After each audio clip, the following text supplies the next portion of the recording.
નમસ્કાર વિદ્યાર્થી મિત્રો, ધોરણ 9 ગુજરાતી વિષયમાં આજે આપણે વ્યાકરણના એકમમાં વિશેષણ ભણીશું. અગાઉ આપણે સંજ્ઞા જોઈ અને ધ્વનિ શ્રેણી જોયા. સૌપ્રથમ તો આપ સૌને નવા વર્ષની ખૂબ ખૂબ શુભેચ્છાઓ.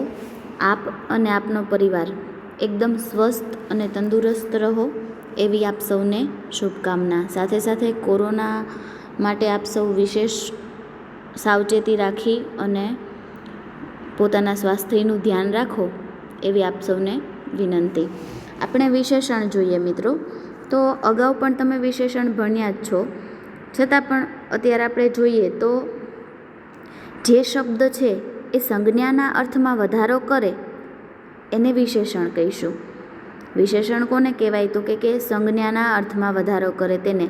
સંજ્ઞા અથવા તો નામ બેમાંથી ગમે તે કહી શકો તમે. સંજ્ઞા કહો તો પણ અને નામ કહો તો પણ બંને એક જ છે. જેમ કે વાળ એ સંજ્ઞાનો જે અર્થ છે તેમાં લાંબા, કાળા, સુવાળા વગેરે શબ્દો દ્વારા અર્થમાં વધારો થાય છે. વાળ એટલે આપણે સૌ જાણીએ છીએ કે જે આપણા વાળ છે એની વાત છે, પણ એ વાળ સાથે જ્યારે લાંબા, કાળા કે સુવાળા એવા શબ્દો ઉમેરાય એટલે શું કરે તો કે જે સંજ્ઞા છે ને એના અર્થમાં વધારો. લાંબા વાળ એવું આપણે કહીએ તો આપણને ખ્યાલ આવે કે લાંબા વાળની વાત છે. સુવાળા કહીએ, કાળા કહીએ, તો આ પ્રમાણે આ બધા શબ્દો દ્વારા જે નામ છે એના એટલે કે સંજ્ઞા છે એના અર્થમાં વધારો થાય છે. તો આવા શબ્દોને વિશેષણ કહેવાય છે. જે સંજ્ઞાને વિશેષણ લાગ્યું હોય તે સંજ્ઞાને વિશેષ્ય કહે છે. જો હવે વાળ છે ને એ વિશેષ્ય છે અને વાળ માટે જે શબ્દ એના અર્થમાં વધારો કરતા જે શબ્દ વપરાય છે, લાંબા, કાળા, સુવાળા, આ ત્રણેય શબ્દો છે ને એ વિશેષણ છે. એટલે કે વિશેષણ જેના માટે વપરાયું હોય ને એને વિશેષ્ય કહેવાશે. બરાબર? આપણે ઉદાહરણથી સમજીએ. જો આગગાડીના ડબ્બામાં બીડી ફૂંકાતી હતી. બીજું વાક્ય છે એનું એ જ કે આગગાડીના ડબ્બામાં ઘણી બીડી ફૂંકાતી હતી. પછી છે શામળિયાએ શિર પર મુગટ ધારણ કર્યો હતો. એમાં એનું વાક્ય કે શામળિયાએ શિર પર સુંદર મુગટ ધારણ કર્યો હતો. જો હવે અહીંયા ઉપર ખાલી બીડી હતું, બીજા વાક્યમાં એમાં ઘણી એવો અર્થ ઉમેરાયો. જ્યારે આપણે આ વાક્ય વાંચતા હોઈએ ને મિત્રો, ત્યારે જે અવાળું વાક્ય છે કે ગાડીના ડબ્બામાં ઘણી બીડી ફૂંકાતી હતી એ વાંચીએ અને પહેલાંનું જે વાક્ય વાંચીએ તો એ બંનેમાં આપણે જ્યારે વાંચીએ ને ત્યારે આપણી નજર સમક્ષ જે ચિત્ર ઉપસે છે ને એ બંનેમાં જુદું જુદું ઉપસે છે. જો ઓલું આગગાડીના ડબ્બામાં બીડી ફૂંકાતી હતી તો ત્યારે આપણને કેવું ચિત્ર ઉપસશે, એના કરતાં જ્યારે આપણે ઘણી બધી બીડી એ શબ્દવાળું વાક્ય વાંચીશું ને તો આપણને સમજાશે કે એ ચિત્ર જુદું હશે, કે બંનેમાં જે જુદું છે કે ખ્યાલ આવશે કે ગાડીમાં જ્યાં ત્યાં ઘણા બધા લોકો છે બીડી પીતા હશે એવો આપણને ખ્યાલ આવે છે. એવી જ રીતે બીજા વાક્યમાં છે કે શામળિયા કૃષ્ણએ મોર મુગટ ધારણ કર્યો અને બીજામાં છે સુંદર મોર મુગટ ધારણ કર્યો. તો એ બંનેમાં પણ ફેર પડે છે. માટે સમજાય વિશેષણ કોને કહેવાય અને વિશેષ્ય કોને કહેવાય એ બંને ખ્યાલ આવી ગયો. જેના માટે વિશેષણ વપરાયું હોય એ નામ કે સંજ્ઞાને વિશેષ્ય કહેવાય અને સંજ્ઞાના અર્થમાં વધારો કરતા શબ્દને વિશેષણ કહીશું. આપણે આગળ જોઈએ. જો અહીંયા બે વાક્ય આપણને બીજા પણ આપ્યા છે સમજવા માટે કે બે ઊંચા છોકરાને મેદાનમાં મોકલો. પછી વાક્ય છે કે સમૂહ ગીતમાં ભાગ લેનારે સફેદ કપડાં પહેરવા. આમાંથી ઊંચા અને સફેદ શબ્દ જો આપણે કાઢી નાખીએ બંને વાક્યમાંથી તો એમાં ત્રીજું વાક્ય શું બને કે કોઈ પણ બે છોકરા નહીં, ઊંચા બે છોકરા મોકલવાની સૂચના છે. જો આવી રીતે કેવું પડે આપણે. પછી ચોથા વાક્યમાં લાલ, લીલો, પીળો નહીં, માત્ર સફેદ ડ્રેસ પહેરવાની સૂચના છે. સમજાય? એટલે કે ઊંચા દ્વારા છોકરાની અને સફેદ દ્વારા કપડાના રંગની ચોકસાઈ બતાવવામાં આવે છે. આ રીતે આપણે શબ્દના અર્થમાં કોઈ વિશેષતા ઉમેરાય, સંજ્ઞાનો વધુ ચોક્કસ અર્થ દર્શાવવા માટે પણ આપણને મદદરૂપ બને તે શબ્દને આપણે વિશેષણ કહીશું. જો વિશેષણથી સંજ્ઞાનો અર્થ સૂચવાય છે, એના અર્થમાં વધારો તો થાય જ છે પણ ચોકસાઈ પણ સૂચવાય છે. તો આ રીતે જે સંજ્ઞાનો વધુ ચોક્કસ અર્થ દર્શાવે એ શબ્દને પણ આપણે વિશેષણ કહીશું. તમે અહીં જોશો કે ઊંચું દ્વારા કદ એટલે કે ગુણ સૂચવાયો છે. સફેદ દ્વારા રંગ એટલે કે 2 દ્વારા સંખ્યા દર્શાવાઈ છે. એમ જો સફેદ દ્વારા રંગ દેખાડ્યો, 2 એટલે સંખ્યા દેખાડી, 1 2 એ ક્રમમાં સંખ્યા. તો સંજ્ઞાના અર્થમાં ગુણ, આકાર, કદ અને સંખ્યા આ બધાના અર્થ ઉમેરવા માટે વિશેષણ વપરાય છે. હવે વિશેષણના કાર્યને આધારે જ તેના પ્રકાર કરવામાં આવ્યા છે. એ કયા કયા એ આપણે જોઈએ.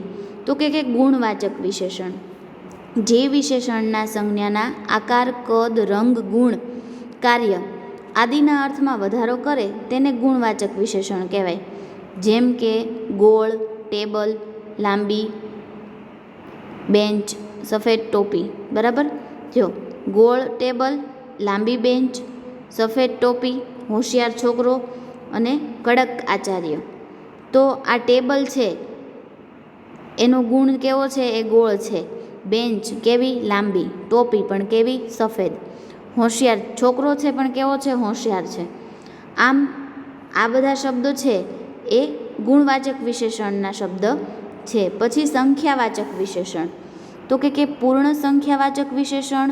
જો સંખ્યાવાચક વિશેષણના જુદા જુદા 4 પ્રકાર છે. એક પૂર્ણ સંખ્યાવાચક, ક્રમિક સંખ્યાવાચક, માત્રાસૂચક વિશેષણ અને આશ્રયવાચી એવું વિશેષણ. બરાબર, તો પૂર્ણ સંખ્યાવાચક વિશેષણ એમાં શું આવશે? તો કે 2 છોકરા, 4 વર્ગો, 11 છોકરા, એવા બધા શબ્દો આવે. ક્રમિક સંખ્યા એટલે બીજો છોકરો, ચોથો છોકરો, એટલે ક્રમ સૂચવવામાં આવે શબ્દ દ્વારા. પછી છે માત્રાસૂચક, એટલે માત્રા સૂચવે. પાણી પણ કેવું? થોડું. તદ્દન મફત. બરાબર, મફત છે કેવું છે? તદ્દન મફત. પછી ઘેરો રંગ. તો આ બધા શબ્દો છે એ માત્રા સૂચવે છે. પાણી લેવાનું જ, પણ કેટલું લેવાનું છે? તો એની માત્રા દેખાડી છે, થોડી. એમ તો સમજાય માત્રાવાચક વિશેષણો. એવી રીતે આશરે, તો કે લગભગ 50 વિદ્યાર્થીઓ, આશરે 4 કલાક વગેરે. તો લગભગ, આશરે જેવા શબ્દો હોય તો એ સંખ્યાવાચક વિશેષણ છે, પણ એમાં આશ્રયવાચી વિશેષણ. સંખ્યાવાચક વિશેષણમાં જો 2 છોકરા એવું હોય તો છોકરાનું વિશેષણ થશે 2, પણ 2 એ કેવા પ્રકારનું વિશેષણ છે? તો કે સંખ્યાવાચક વિશેષણ છે, પણ પૂર્ણ સંખ્યાવાચક વિશેષણ છે. તો સમજાય મિત્રો? પછી છે સંબંધવાચક વિશેષણ. આ વિશેષણ છે એ વિશિષ્ટ છે. આપણે એના માટે થઈને નીચેના ઉદાહરણ છે ને જોઈએ. નદીનું કોતર, બીડીનું ઠૂઠું, કાનનું કુંડળ. જો અહીંયા કોતર ને નદી, બરાબર, બીડીનું ઠૂઠું, કાનનું કુંડળ, આમ 2 સંજ્ઞાનો સંબંધ દેખાડ્યો છે. કોતર ખરું, પણ કોનું? નદીનું. ઠૂઠું છે, પણ કોનું છે? બીડીનું. બરાબર, તો નદી, બીડી, કાન ખરેખર તો તેઓ સંજ્ઞા જ છે, પણ અહીં તે કોતર, ઠૂઠું અને કુંડળ એ સંજ્ઞાના વિશેષ્ય છે.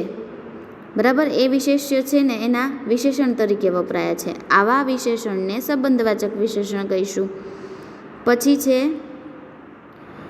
આપણે જોઈએ સંબંધવાચક વિશેષણ છે એ ખરેખર સંજ્ઞા જ હોય છે. બરાબર, એટલે નદી, બીડી, કાન, બરાબર, એની સામે કોતર, ઠૂઠું ને કુંડળ આ બધા સંજ્ઞા જ છે, પણ એ બંને વચ્ચેના સંબંધ દેખાડ્યા છે, માટે એ વિશેષણ છે. પછી તે અન્ય સંજ્ઞા છે એ વિશેષ્યનો જો જ્યારે એ શબ્દો વપરાય ને ત્યારે નો, ની, નું, ના દ્વારા જોડાય છે. આપણે જોયું ને નદીનું કોતર, બીડીનું ઠૂઠું, તો નુંથી એ બધું દેખાડાયું. પછી આ વિશેષણ છે ને પોતે સંજ્ઞા હોવાથી પોતાનું જુદું વિશેષણ લઈ શકે. એટલે કે આમાં તો વિશેષણની હાર લાગી શકે. જેમ કે સોનાના કડા, સોનાના કડાના કકડાની ચોરી, તો સોનાનું કડું, કડાકો, કડાનો કટકો. બરાબર, અને કકડાની ચોરી. તો અહીંયા નું, નો, ની એવા બધા શબ્દો આવ્યા, તો એ શું થઈ ગયા? એ શબ્દો દ્વારા કેવું વિશેષણ બની ગયું? સંબંધવાચક વિશેષણ. સમજાય મિત્રો? હવે આપણે વાક્ય જોઈએ. તો આપણને વધારે ખ્યાલ આવશે કે વહાલાજીનું રૂપ હૃદયમાં વસ્યું, મનડું તે ધસ્યું મારું. તો વહાલાજીનું રૂપ. મેં ધ્રુજતે હાથે ચિઠ્ઠી પિતાજીના હાથમાં મૂકી. ના આવ્યો પિતાજીના. તેઓ ખાટલાને બદલે લાકડીની પાટ વાપરતા, લાકડાની પાટ વાપરતા. તો લાકડાની પાટવતી પણ કેવી? લાકડાની. સુખ દુઃખની કરતા વાત મને કેમ વિસરે રે. જો વાત કરતા હતા પણ કોની? સુખ દુઃખની. તો ની આવ્યું, લાકડામાં ની આવ્યું. પછી પિતાજી ના, તો નો, ની, નું, ના બધા શબ્દો વપરાયા. પછી પડખેના ગીરના જંગલમાંથી દીપડો આવ્યાના વાવડ હતા. તો પડખેના, ગીરના, એ રીતે શબ્દો બધા આવ્યા. બરાબર. હવે છે સાર્વનામિક વિશેષણ. મારું, તારું, તેનું, તેમનું આદિ સાર્વનામિક વિશેષણ છે. સર્વનામની વાત કરતી વખતે આ વિશેષણને આપણે થોડું વ્યવસ્થિત જોઈશું એમ, જ્યારે આપણે સર્વનામ સમજીશું ત્યારે. હવે વિશેષણ છે એ કેવું હોય? તો કે વિકારી પણ હોઈ શકે અને અવિકારી પણ હોઈ શકે. તો પહેલાં આપણે વિકારી વિશેષણ જોઈએ. તો કે સંજ્ઞાના લિંગ વચન અનુસાર જે વિશેષણનું રૂપ બદલાય તેને વિકારી કહીશું. એમાં જો આપણે શબ્દ લીધો ઉઘાડું. બરાબર. ઉઘાડું એ શબ્દ વિશેષણ છે, તો એને થાળી સાથે જોડ્યું ત્યારે એને ઉઘાડુંની બદલે ઉઘાડી લખ્યું. શું કામ? તો કે થાળી શબ્દ છે એ સ્ત્રીલિંગ છે. ખોરાક શબ્દ સાથે આ શબ્દ લીધો ઉઘાડું, તો એમાં ઉઘાડું ખોરાક નહીં આવે, ઉઘાડો ખોરાક આવશે. શું કામ? તો કે ખોરાક શબ્દ છે એ પુલ્લિંગ છે. એવી રીતે સ્ત્રીલિંગ, પુલ્લિંગ, નપુસકલિંગ અને નપુસકલિંગ બહુવચન, આ બધામાં ઉઘાડું એક વિશેષણ છે એના રૂપમાં ફેરફાર થઈ ગયો. ઉઘાડી થાળી, ઉઘાડો ખોરાક, ઉઘાડો બારણું, ઉઘાડા બારણા. બરાબર. આ રીતે ફેરફાર થઈ ગયો. માટે જેમાં લિંગ વચન મુજબ ફેરફાર થાય એને વિકારી વિશેષણ કહીશું. નાનું, મોટું, ખુલ્લું, સારું, આખું, અડધું, સાજું, માંદું, આ બધા વિશેષણો વિકારી છે. હવે અવિકારી વિશેષણ જોઈએ. તો કે સંજ્ઞાના લિંગ વચન કોઈ પણ હોય પરંતુ તે અનુસાર જે વિશેષણનું રૂપ બદલાય નહીં, યથાવત રહે, એટલે કે જેવું છે એવું જ રહે, એને અવિકારી કહેવાય. જેમ કે ચાલાક. ચાલાક શબ્દ છે એ વિશેષણ છે. તો ચાલાક ચોર, ચોર શબ્દ પુલ્લિંગ છે, એની સાથે ચાલાક મૂક્યું તો એમ જ રહ્યું. ચાલાક શિયાળ, તો શિયાળ શબ્દ છે એ નપુસકલિંગ છે, છતાં પણ એની સાથે આપણે ચાલાક વિશેષણ મૂક્યું તો એના રૂપમાં ફેરફાર થયો નહીં. ચાલાક વિદ્યાર્થીઓ, તો વિદ્યાર્થીઓ શબ્દ પુલ્લિંગ છે અને બહુવચનમાં છે, છતાં પણ આપણે વિશેષણમાં ફેરફાર થયો નહીં. માટે આ વિશેષણને આપણે અવિકારી વિશેષણ કહીશું. હોશિયાર, સુંદર, મૂર્ખ, પ્રામાણિક, બંધ, વાસી, ખરાબ, આ બધા શબ્દો છે એ અવિકારી વિશેષણ છે.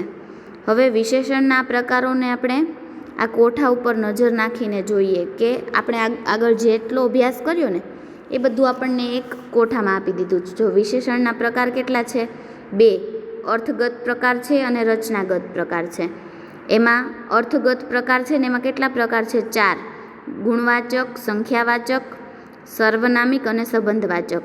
પછી એ વિશેષણનું કાર્ય શું હોય? તો કે ગુણવાચક વિશેષણનું કાર્ય શું છે? તો કે વિશેષ્યના આકાર, કદ, રંગ, ગુણ, કાર્ય આ બધાનો નિર્દેશ કરે. એના ઉદાહરણ એટલે કે એ વિશેષણ કયા કયા છે? તો કે ગોળ, મોટું, કાળું, ચાલાક, શુભકારી આદિ, એટલે કે વગેરે. આ બધા વિશેષણો એ ગુણવાચક વિશેષણો છે. સંખ્યાવાચક વિશેષણના પાછા 4 પ્રકાર છે જુદા જુદા. કયા? તો કે ક્રમિક સંખ્યા, સંખ્યાવાચક, માત્રાસૂચક ને આશ્રયવાચી. એમાં સંખ્યાવાચક કોને કહેવાય? તો કે 1, 2, 3 એમ ક્રમ હોય તો એ રીતે હોય તો એને સંખ્યાવાચક કહેવાય. પહેલું, બીજું, ત્રીજું એમ ક્રમ દેખાડ્યો હોય તો એને ક્રમિક વિશેષણ કહીશું. માત્રા સૂચક એટલે ખૂબ, તદ્દન, અત્યંત, થોડું એમ માત્રા બતાવી હોય. આશ્રયવાચીમાં શું આવશે? તો કે આશ્રય, લગભગ, 12, 50 એમ આશ્રય શબ્દ હશે. નક્કી ન હોય, લગભગ, આશ્રય એવા બધા શબ્દ હોય ત્યારે એને આપણે આશ્રયવાચી કહીશું. પછી છે સાર્વનામિક, તો પુરુષવાચક, સમયવાચક વગેરે. સાર્વનામિક વિશેષણનું કાર્ય શું છે? તો કે પુરુષવાચક છે, સમયવાચક છે. મારું, તેમનું, કોનું, ક્યારે, આ બધા શબ્દો એના ઉદાહરણ છે. સંબંધવાચક, તો એ કે સંજ્ઞાનો સાથે નોની, નુના એના દ્વારા જોડાય છે. કારની ઝડપ, બારણાનો રંગ. બરાબર. પછી રચનાગત પ્રકાર કયા છે? તો કે વિકારી ને અવિકારી. વિકારીમાં શું થશે? તો કે વિશેષ્યના લિંગ વચન મુજબ ફેરફાર થશે. કાળી સાડી, કાળા વાળ, મોટો છોકરો, મોટું મકાન. જો સાડી ને વાળ બેયમાં કાળા શબ્દ છે એમાં ફેરફાર થઈ ગયો. વિશેષ્યને લિંગના આધારે વિશેષણમાં ફેરફાર થઈ ગયો. અહીંયા સાડી સાથે કાળી આવ્યું, વાળ સાથે પાછું કાળા આવ્યું. સમજાય? પછી અવિકારી, તો એમાં વિશેષ્યના લિંગ વચન મુજબ ફેરફાર થતો નથી. સફેદ સાડી, સફેદ વાળ, 3 છોકરા, 3 મકાન. જો સફેદ ને 3 એ બંને કોઈ પણ વિશેષ્ય સાથે મૂકાણા, એના રૂપમાં ફેરફાર થયો નહીં. તો ખ્યાલ આવે મિત્રો? આપણે આગળ જે વિશેષણ વિશે અભ્યાસ કર્યો ને એ આખું આપણને આ કોઠામાં આપી દીધું છે, આ કોષ્ટકની અંદર. આ કોષ્ટક એક ખાલી સમજી લ્યો એટલે તમને આખું વિશેષણનો ખ્યાલ આવી જાય. હવે આપણે આમાંથી વિશેષણ ગોતવાનું છે. જો મોર મુગુટ શિર સુંદર ધર્યો, કાને કુંડળ લહેકે. તો અહીંયા મોર મુગુટ છે એ કેવો છે? સુંદર છે. તો સુંદર એ વિશેષણ થશે. પાછલી રાતના જાગતા તને સાંભળે રે. તો રાત છે પણ કઈ? પાછલી, એટલે પાછલી છે એ વિશેષણ થશે. બરાબર. પણ આજે હું એને શુદ્ધ અહિંસાને નામે ઓળખી શકું છું. તો અહિંસા છે પણ કેવી? શુદ્ધ. તેમણે 25 રૂપિયાનું નાનું કરજ કર્યું હતું. કરજ કર્યું છે પણ કેવું? 25 રૂપિયાનું. બરાબર. આગગાડીના ડબ્બામાં ઘણી બધી બીડીઓ ફૂંકાતી હતી. તો અહીંયા બીડી તો ખરી પણ કેવી? ઘણી બધી. તો આ બધા છે શું છે? વિશેષણ છે. સમજાય મિત્રો? હવે આપણે આ જે શબ્દ આપ્યા છે નીચે કે વાક્ય, એમાંથી તમારે વિશેષણ છે એને ગોતવાનું છે વિકલ્પમાંથી. અને એક વિકલ્પ છે એ વિશેષણ નથી. જો આમાં શું ધ્યાન રાખવાનું છે કે 4 આપ્યા છે એમાંથી કોઈ પણ એક શબ્દ છે ને વિશેષણ નથી, બાકીના 3 વિશેષણ છે. તો તમારે ગોતવાનું છે. મિત્રો આના જવાબ પણ તમને અંદર આપી દીધા છે, પણ જવાબ જોતા પહેલાં તમારે જાતે જ તે વિશેષણ ગોતવાના છે. પહેલું વાક્ય છે કે તેમણે આટલી અપાર શાંતિ જાળવી તેનું કારણ દોષની નિખાલસ કબૂલાત હતી. આપણને 4 ઓપ્શન આપ્યા છે: કારણ, આટલી, અપાર અને નિખાલસ. બરાબર. તો એમાં કયો શબ્દ વિશેષણ નથી? તો આટલી. શાંતિ તો ખરી પણ કેટલી? આટલી. અપાર, નિખાલસ આ બધા વિશેષણ છે, પણ કારણ શબ્દ છે એ વિશેષણ નથી. એટલે આનો જવાબ આવશે કારણ. એવી રીતે બાકીના છે એના જવાબ તમારે ગોતવાના છે. પછી આપણને અહીંયા બીજું આપ્યું છે. બરાબર. કે સંખ્યાવાચક વિશેષણ ઓળખવાનું છે અને આપણે એને વાક્યમાંથી સંખ્યાવાચક વિશેષણ ગોતીશું. તો આમાં આપણને ખ્યાલ આવશે, અગાઉ જોયું એટલે, કે આપણા 2 મહિના પાસે રહ્યા તને સાંભળે રે. તો અહીંયા કયો શબ્દ આવશે? 2. તમને બધાને ખ્યાલ છે, આપણે કોઠો જોયો, અગાઉ વિશેષણ વિશે આપણે અભ્યાસ કર્યો. તો આ રીતે આમાં આ બધા જે વાક્ય છે એમાંથી તમારે વિશેષણ જાતે ગોતવાના છે. આમાં જવાબ આપ્યા છે એ નહીં જોવાના. જો હવે આપણને એક રમત આપી છે, એટલે કે ઉદાહરણ આપ્યું છે ને એ પ્રમાણે આપણે કાઉન્સમાંથી જે વિશેષણ આપ્યું છે એ વિશેષણનું વિરોધી વિશેષણ મૂકવાનું છે. તો અહીંયા જો વાક્ય છે તે પેલું કે એમાં આ તો ખાલી જગ્યા ધન પોતાનું શબ્દ છે. એમાં વાક્યમાં જો પોતાની જગ્યાએ એનો વિરુદ્ધાર્થી શબ્દ થશે પારકું. એમાં આ તો પારકું ધન. બરાબર. વિરુદ્ધી શબ્દ મૂક્યો.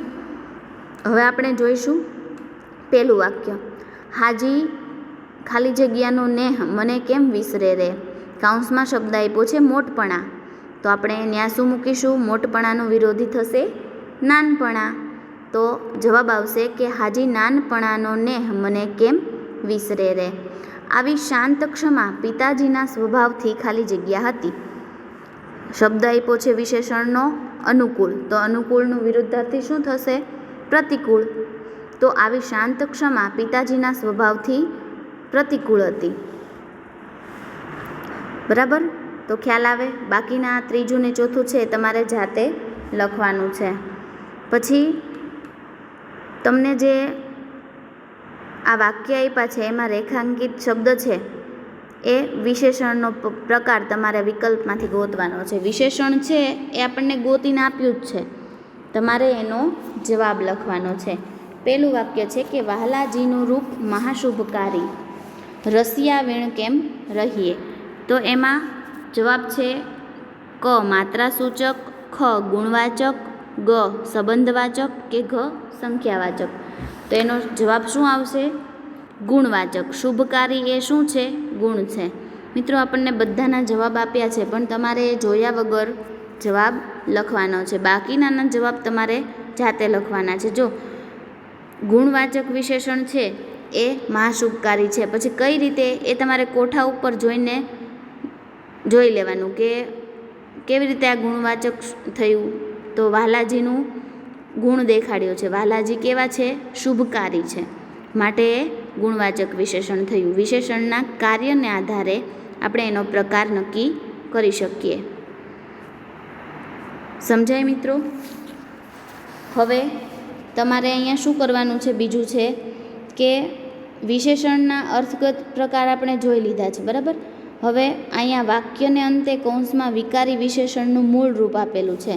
તમારે વિશેષ્યને યોગ્ય રૂપ વાપરીને લખવાનું. જો અવિકારી અને વિકારી વિશેષણ આપણે ભણ્યા છીએ હમણાં, તો અહીંયા તમને વિશેષણ આપ્યું છે એ વિશેષ્યના લિંગ અને એના વચન પ્રમાણે જે ફેરફાર થશે એ પ્રમાણે તમારે લખવાનું છે. ઉદાહરણ આપ્યું છે આપણને. જો મેં ચિઠ્ઠીમાં ખાલી જગ્યા દોષ કબૂલ કર્યો ને સજા માંગી, એમાં બધું. તો જવાબમાં શું આવશે? મેં ચિઠ્ઠીમાં બધો દોષ કબૂલ કર્યો ને સજા માંગી. બધુંનું શું થઈ ગયું? બધો. સમજાય મિત્રો? હવે બાકીના જવાબ છે એ તમારે જાતે લખવાના છે. ખ્યાલ આવે? હવે તમને બધાને સમજાઈ ગયું હશે કે વિશેષણમાં અવિકારી અને વિકારી વિશેષણ કોને કહેવાય. લિંગ વચન પ્રમાણે ફેરફાર થાય વિશેષ્યના એને વિકારી કહીશું, ને ન થાય એને અવિકારી. બરાબર? આપણે વિશેષણ છે એ તમને બધાને ખ્યાલ આવી ગયું કે કોને વિશેષણ કહેવાય. આપણે જે કાવ્ય છે શામળિયો વહાલો, એમાં તમારે કવિ શબ્દના ક્રમને બદલતો હોય છે, એમ કે કઈ રીતે કવિ પોતે રચના કરે છે ત્યારે આવી રીતે વિશેષણમાં ફેરફાર કરતા હોય છે, એ આપણને હવે સમજાય. ફરી આપણને એક પ્રશ્ન આપ્યા છે કે નીચે કેટલાક વાક્ય આપ્યા છે, એમાં વાપરી શકાય એવું વિશેષણ આપ્યું છે, પણ એ કોના માટે વાપરી શકાય, એટલે કે એનું વિશેષ્ય શું થઈ શકે એ આપણે ગોતવાનું છે. તમને વિશેષણ આપી જ દીધું છે, પણ એ વિશેષણ છે એ વાક્યમાંથી તમે કોના માટે વાપરશો એવું તમારે જવાબમાં લખવાનું છે. જો પહેલું આપણને એક ઉદાહરણ આપ્યું જ છે કે મારા ભાઈના હાથે સોનાનું કડું હતું. વિશેષણ છે નક્કર. તો નક્કર વિશેષણ આ વાક્યમાંથી કોના માટે વાપરી શકાય? તો આપણે સૌ જાણીએ છીએ કે કડા માટે વાપરીશું. તો એનો જવાબ આવશે કડું. એવી રીતે તમને બીજું અહીંયા પહેલું વાક્ય આપ્યું છે કે તેમણે આટલી શાંતિ જાળવી તેનું કારણ દોષની કબૂલાત હતી. પછી આપણને વિશેષણ આપ્યું છે નિખાલસ. તો આ નિખાલસ શબ્દ છે એ વિશેષણ શબ્દ છે એ આ વાક્યમાંથી કયા વિશેષ્ય માટે વપરાશે એ તમારે ગોતીને લખવાનું છે. એવી રીતે આ ચારેયના જવાબ તમારે લખવાના છે.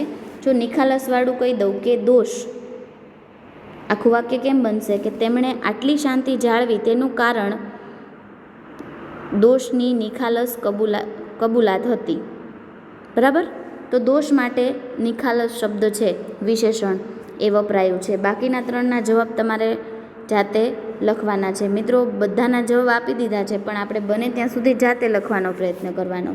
તો અહીંયા આપણું આ વિશેષણ છે એ પૂર્ણ થાય છે. તમને બધાને હવે ખ્યાલ આવે વિશેષણ કોને કહેવાય, વિશેષણના પ્રકારો. તમને અવિકારી કે વિકારી વિશેષણ પૂછવામાં આવે, તમારે આ વિશેષણ યાદ રાખવા માટે માત્ર ખાલી આ કોઠો જે આપણને અગાઉ આપ્યો છે એ તમારે બરાબર યાદ રાખી લેવાનો છે. વિશેષણ હવે આગળ અભ્યાસ કરશો ત્યારે પણ કામ લાગશે, અને તમે આગળ અભ્યાસ કરીને કોઈ પરીક્ષા આપશો તો પણ તમને કામ લાગશે. ગુજરાતી વિષયનું દરેક પરીક્ષામાં પૂછાતું હોય છે કોમ્પિટિટિવ એક્ઝામમાં, તો એ રીતે પણ કામ લાગશે, અત્યારે પણ તમને કામ લાગશે. એટલે બરાબર વિશેષણો મિત્રો તમારે યાદ રાખી લેવાના છે, એના પ્રકાર, એના કાર્ય, એના ઉદાહરણો. અહીંયા આપણું વિશેષણનો ટોપિક પૂરો થાય છે. વ્યાકરણના આપણે નવા ટોપિક સાથે ફરી મળીશું. સ્વાધ્યાયમાં તમારે જે 1 થી 5 એકમો છે એમાંથી વિશેષણ ગોતીને લખવાના છે. જો આપણને અહીંયા કાવ્યની પંક્તિઓને બધું ઉદાહરણમાં આપ્યું જ છે. જો પેલું કાવ્ય છે આપણું, એમાં છે, પછી શામળિયોજીવાળું છે એ છે, પછી આ જે નરસિંહ મહેતાનું કાવ્ય છે એમાંથી જો મોર મુગુટ શિર સુંદર ધર્યો કાને કુંડળ લહેકે, તો આપણા કાવ્યમાંથી જ લેવામાં આવી છે આ પંક્તિ. તો આમાં વિશેષણ કયું છે? સુંદર. એ રીતે તમારે દરેક પંક્તિમાં કયું વિશેષણ વપરાયું છે એ લખવાનું છે. 1 થી 5ની અંદર આપણે જે કાવ્ય ભણ્યા છીએ એમાંથી તમારે વિશેષણ લખવાના છે. વ્યાકરણના નવા ટોપિક સાથે આપણે ફરી મળીશું. આવજો.